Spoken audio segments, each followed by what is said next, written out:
अस्सलाम वालेकुम। आजकल जो हमारे मुल्क की सूरत हाल चल रही है उसकी वजह से बहुत दिन हो गए, दिल नहीं करता कुछ करने को या कोई बात करने को, और एक बहुत ज़्यादा बेचैनी और रेस्टलेस की कंडीशन है।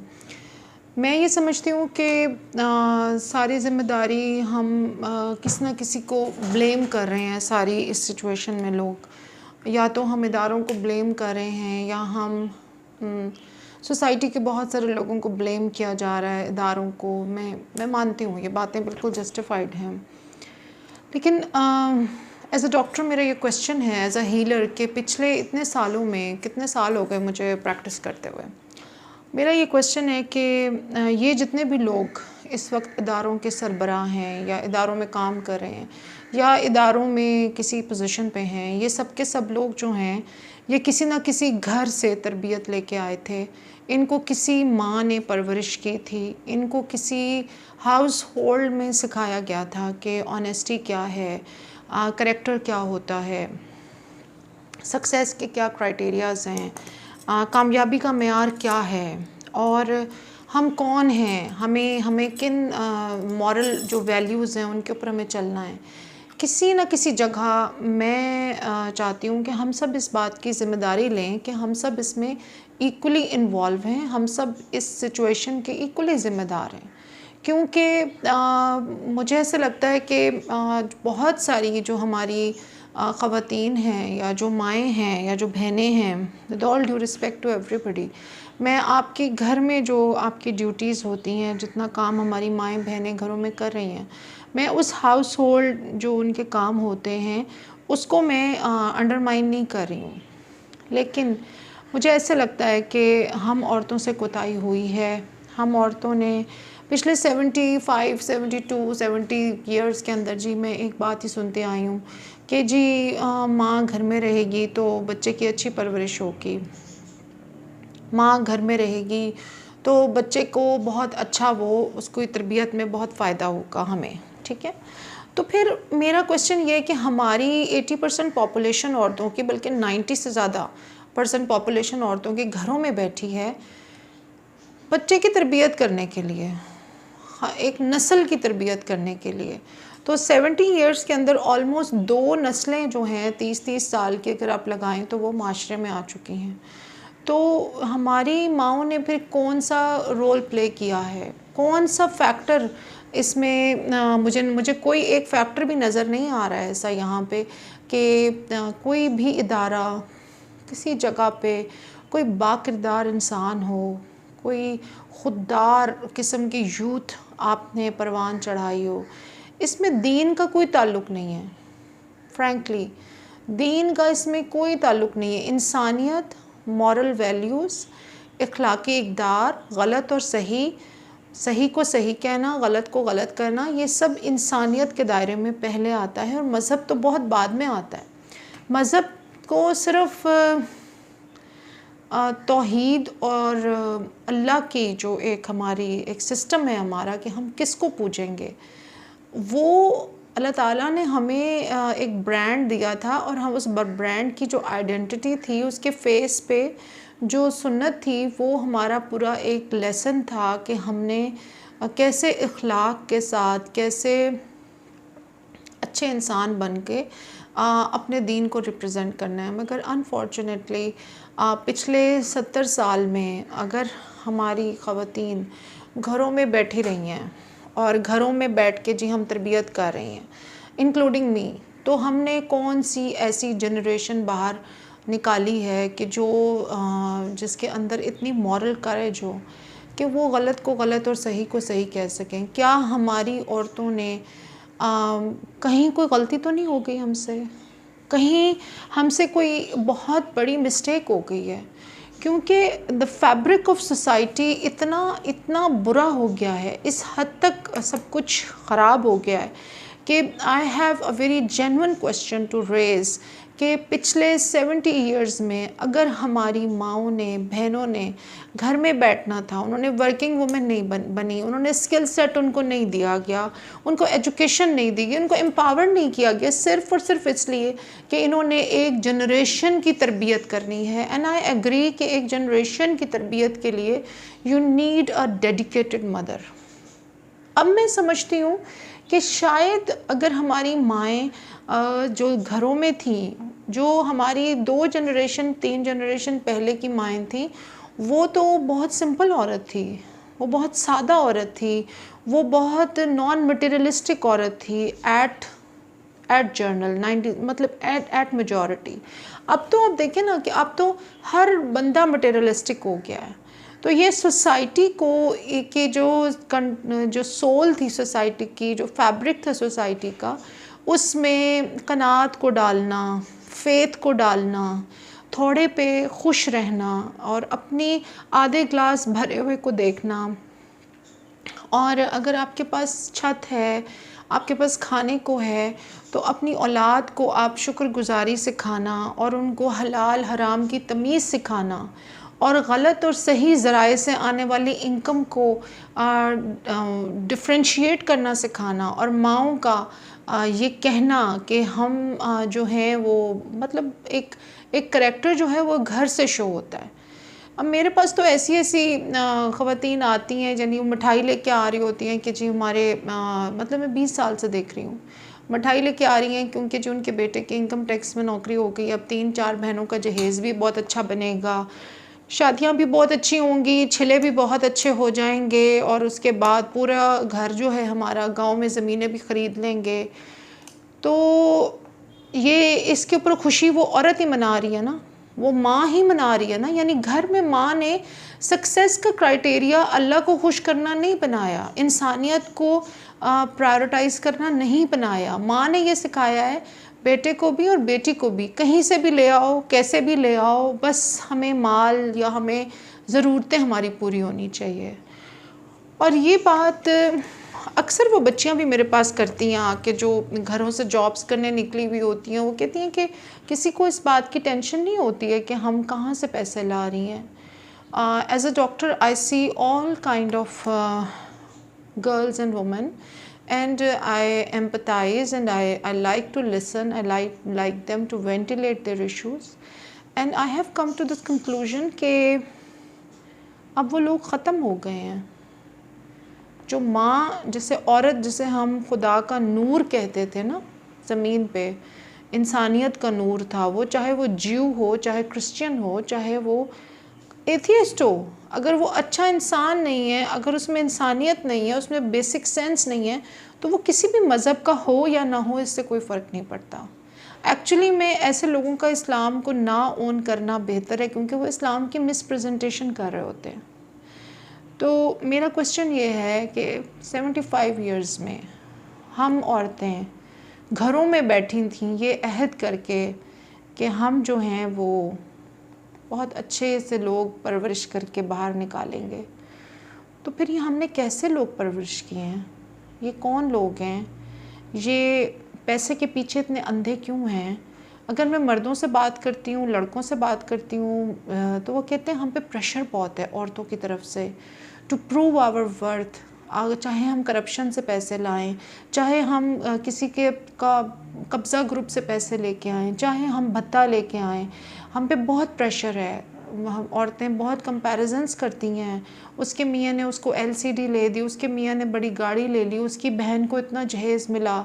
माँ की तरफ से प्रेशर, बेटी की तरफ से प्रेशर, बहन की तरफ से प्रेशर, बीवी की तरफ से प्रेशर।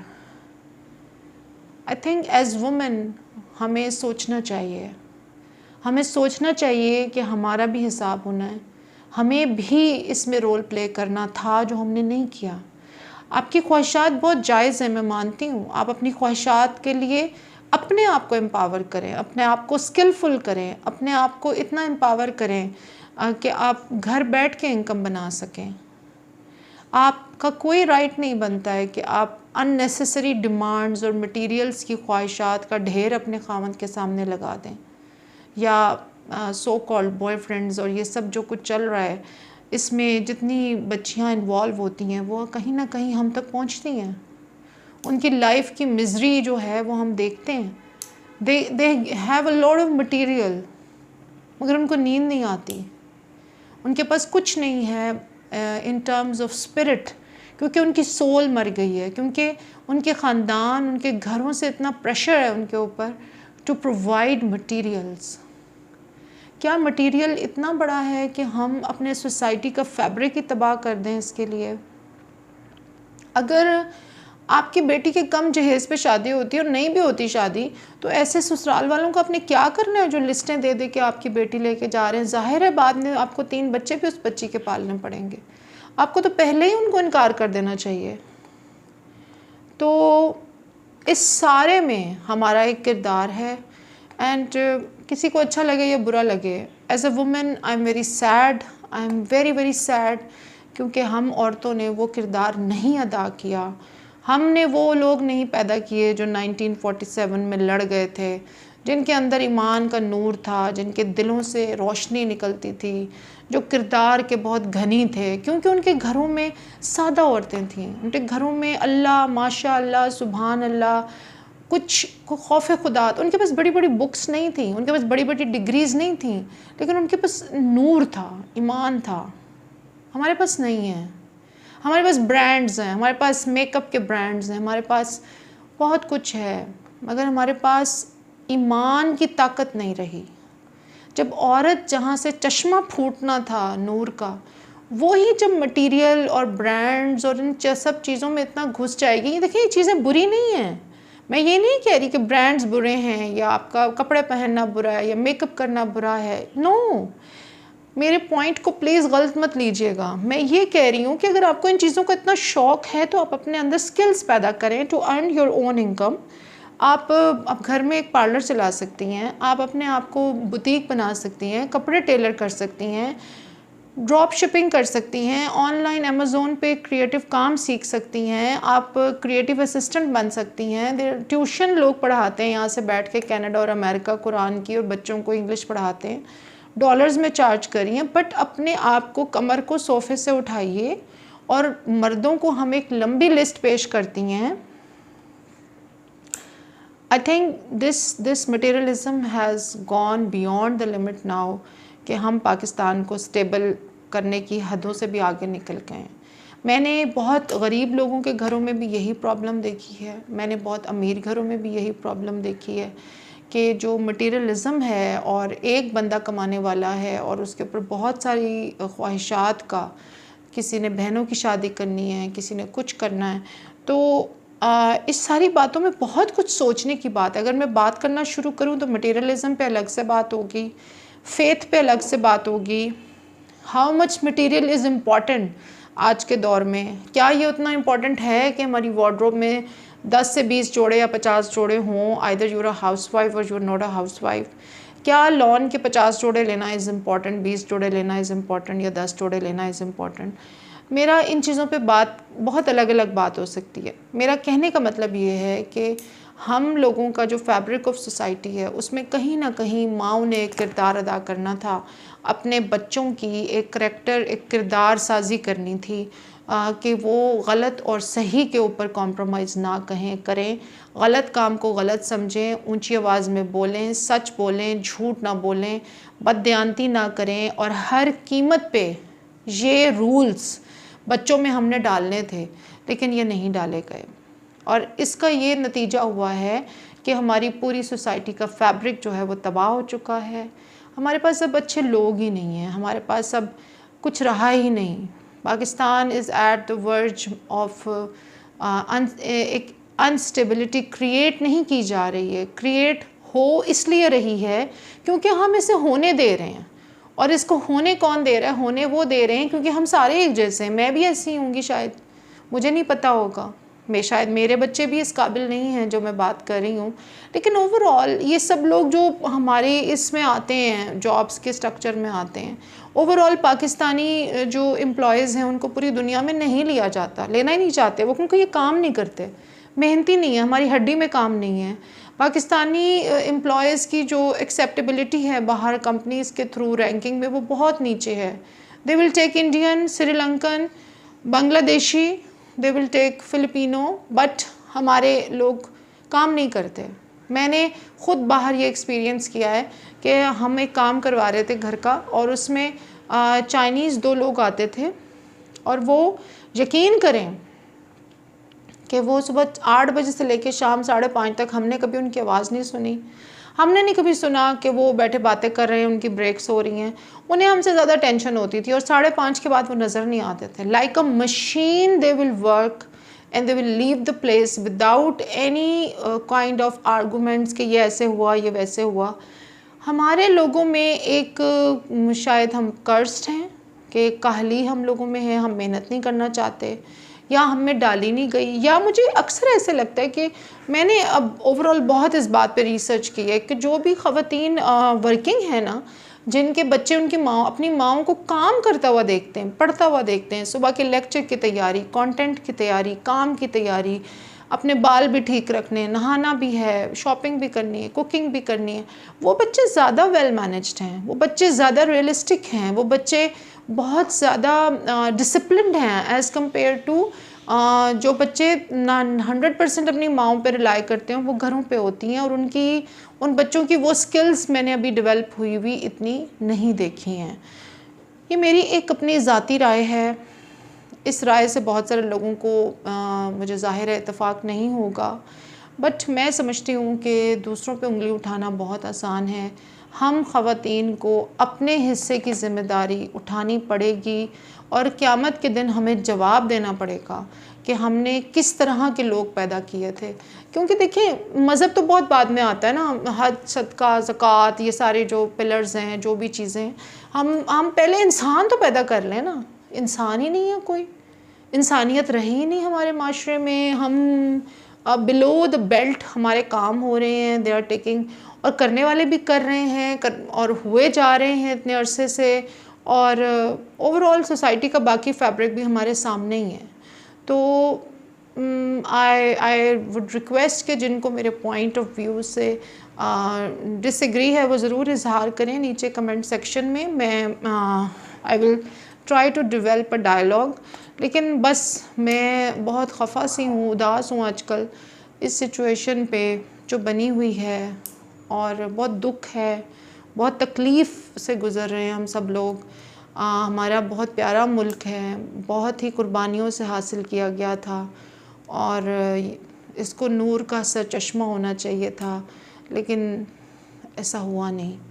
और इसमें हम सिर्फ़ इदारों को ज़िम्मेदारी नहीं दे सकते, क्योंकि ये सब इदारों में आने वाले लोग किसी माँ की गोद से, किसी घर से, कहीं से निकले थे, जहाँ बताया जाना ज़रूरी था कि मर जाना लेकिन सच का साथ मत छोड़ना, सच के लिए लड़ना, गरीब के लिए लड़ना, हक़ के लिए लड़ना, ये सब नहीं बताया गया। ये सब डाला नहीं गया घुट्टी में, पता नहीं क्या डाला गया। और तकलीफ़ है बहुत ज़्यादा मुझे, और मुझे यकीन है हर पाकिस्तानी इसी तकलीफ़ से गुज़र रहा है। और ये कैंसर जो है वो हमारे अंदर बहुत डीप जा चुका है अब, और मैं जब इसकी जड़ों को फरोलती हूँ तो मुझे इसमें मटेरियलिज़म और जो हमारी आजकल की मटेरियलिस्टिक सोसाइटी की डिमांड्स हैं, एंड इसके बारे में एक फ़िज़िक्स का एक लॉ है, energy over matter. And energy over matter तब होती है जब आपका फेथ होता है, then you have that capacity to overcome material. जब आपका फेथ ही बहुत बिखरा हुआ फ्लेकी होता है, मतलब हाँ शायद कुछ लोग कहते हैं क्या पता नहीं कोई है भी ऊपर के नहीं, इट डज़न्ट मैटर कोई है ऊपर के नहीं है, मगर आप तो इंसानियत का बिहेव तो करें ना। अल्लाह और क़यामत और दोज़ख का खौफ वो हमें नहीं होना चाहिए। हमें पहले एक अच्छा इंसान होना चाहिए, पहले एक बुनियादी तौर पे इंसानियत के असूल होने चाहिए, उसके बाद ही कोई इंसान कह सकता है कि मेरा ये मज़हब है। हम इस मुंह के साथ तो हम अल्लाह को प्रेजेंट नहीं कर सकते, इस्लाम को प्रेजेंट नहीं कर सकते। इस वक्त तो हम बायस एम्बैरसमेंट हैं फॉर इस्लाम। और ये जो हमारी कंडीशन है इसमें बहुत सारी ज़िम्मेदारी हमारे हाउस होल्ड्स की है, हमारी ख़वातीन की, दादियों नानियों ने शायद अपना रोल नहीं प्ले किया, माँ बाप ने रोल नहीं प्ले किया, स्कूल्स ने रोल प्ले नहीं किया, कुछ प्ले नहीं किया हमने। कोई स्किल सेट बच्चों में डेवलप नहीं है, बच्चों में सही और गलत की तमीज़ डालनी थी, हम वो भी नहीं कर सके। तो ये हाँ, यूथ बहुत खड़ी है इस वक्त अपने अपने पॉइंट ऑफ व्यू देने के लिए, लेकिन ओवरऑल इस सारे में कहीं ना कहीं किरदार हम सबका ही है और हमें इसे करेक्ट करना चाहिए। हमें अभी भी हमारे पास बहुत सारे बच्चे हैं जिनकी हम बेहतर अखलाक की तरबियत कर सकते हैं। अगर स्कूल्स में नहीं हो रही तो घरों में कर सकते हैं, और इसके लिए उनको सेक्रीफाइस देने की हिम्मत देना कि सही बात के लिए स्टैंड लें और सही बात को सही कहें। तो मैं ना किसी पार्टी की साइड पे हूँ, ना मैं पॉलिटिक्स में हूँ, ना मेरा कोई ताल्लुक़ है इस बात से, लेकिन मेरा इस बात से ताल्लुक़ ज़रूर है कि जिस लेवल की हमारे यहाँ सोसाइटी के फैब्रिक के अंदर जितने स्टेन्स लग गए हैं, जितना फैब्रिक ख़राब हो चुका है, जितनी मॉरल वैल्यूज़ हमारी नीचे आ गई हैं, as a healer, as a physician, as a doctor, मैं अपने चेम्बर्स में जो कुछ देख रही हूँ, मेरा ये राइट बनता है कि मैं इस इशू को एक हद तक ज़रूर एड्रेस करूँ, क्योंकि माँ का बहुत बड़ा रोल है। माँ जो है उसकी बहुत पावर है। माँ औलाद के दिमाग में जो बात डाल देती है वो बच्चा उसको पूरा करता है। और हाँ, कंबाइंड फैमिलीज़ में या इधर उधर माहौल नहीं मिल दे पाती माएँ वैसा जैसी वो बात करना चाह रही होती हैं, but still I think this is a food for thought for everybody कि हम सबका क्या रोल है इस सब में।